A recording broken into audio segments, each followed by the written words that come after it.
So I'm Professor Kokila Lakhoo, and I'm a pediatric surgeon, a consultant pediatric surgeon.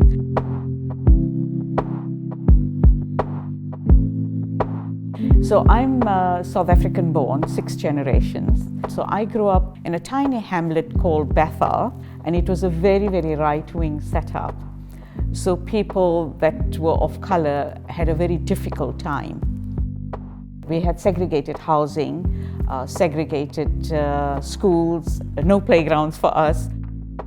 So we used to see this barbed wire fenced off playground with swings, and what we would do is, like at dusk, about 6 or so, we used to scale those fences to play in the playground, and then we were chased by Alsatian police dogs because we're not supposed to be there. And I know how to scale barbed wire fences without getting hurt with all that experience. While we were at school, the political movement of freeing the country had already started, and the momentum was increasing. Mr. Mandela was in prison. And then in 1976, on June 16, the police opened fire on students, and a lot of my colleagues were shot, were killed. It's a very dark history, and I was doing A-levels at that time. And what our communities did is they instilled this idea into us that, please, you do protest because that's important, that you want a change in what you're doing, but don't forget to educate yourself. The motto was that with education you would get freedom. So when I finished A-levels, we had to apply to universities. So there were 7 medical schools, all were for whites only, and there was one for black students only. And if we wanted to go to a white medical school, then we had to apply for ministerial permission, where the minister will say that we will tolerate you in our university.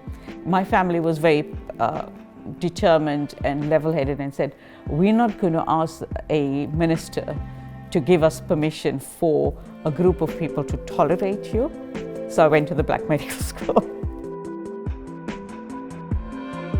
Surgery is a difficult area, so very few people go into it, and it's very white male dominated. And then for women to enter that arena has its challenges. And in South Africa, every 6 months, we get kind of reviewed.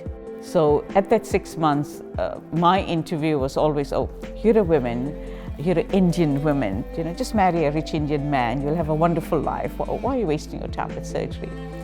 And my answer was just one sentence, just give me a chance and I'll prove myself. So the important thing is you need to love your job. Also, I'm happily married with 2 children. So we work together in the sense that we see ourselves as a family unit.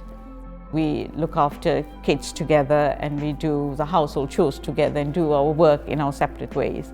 We live very close to the hospital, so I walk to the hospital, and we chose a school opposite the hospital.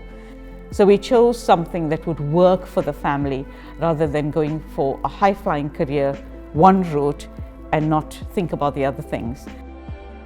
So I think I've been able to have a very balanced life, and I think that's what I'm most proud of, that I was able to balance a good career, a good family life, a good life with children, and contribute to the global world. So going back to my childhood, you know what kids are like, right? So we're all there and we're playing on the street. Come like about dusk, everybody else has gone home. I think most of the white kids are having their dinner. Then we would take our big jackets and then we'll roll that up and throw it onto the barbed wire and then scale it, And that was an achievement. And I think similarly, I think that might have subconsciously driven me, that in this heart of hearts where something's totally not allowed, we could achieve something.